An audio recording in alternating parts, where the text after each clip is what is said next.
Questions जो है वो कहां से पूछे जाते हैं, ठीक है। तो फटाफट से देखिए, हेडिंग देखिए, व्हाट इज रॉयल वाटर। अब मैम जो रॉयल वाटर है हमने सुना तो है नाम, हमें याद नहीं आ रहा है कि हमने कहां देखा है। फटाफट से बता दीजिए, ये रॉयल वाटर वाली जो चीज है ये आपने एनसीईआरटी में कहां देखी थी, चेक करिए। तो आपको याद रखना है रॉयल वाटर क्या होता है, एक्वा रिजिया होता है।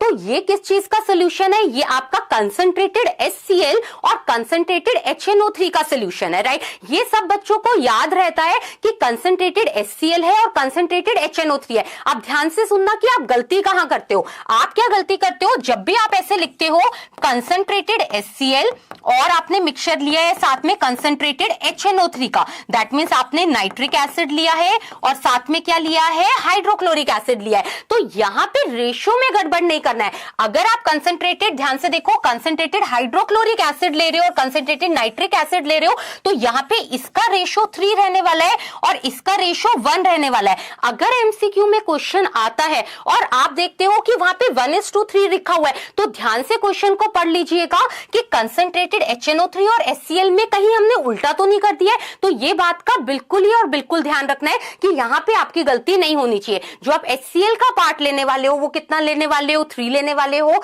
और जो HNO3 का पार्ट लेने वाले हो कितना लेने वाले हो, 1 लेने वाले हो। जब आप इस सोल्यूशन को लोगे तो इसको हम क्या बोलेंगे, रॉयल वाटर बोलेंगे एंड एक्वा रिजिया बोलेंगे, राइट। और जब आप इसको गोल्ड की, इसको डिसॉल्व करते हो, गोल्ड इसके अंदर डालते हो, तो जो गोल्ड का ऊपर वाला लेयर होता है वो इस सोल्यूशन में क्या हो जाता है, डिसॉल्व हो जाता है। क्या हो जाता है, बोलो साथ में, डिसॉल्व हो जाता है।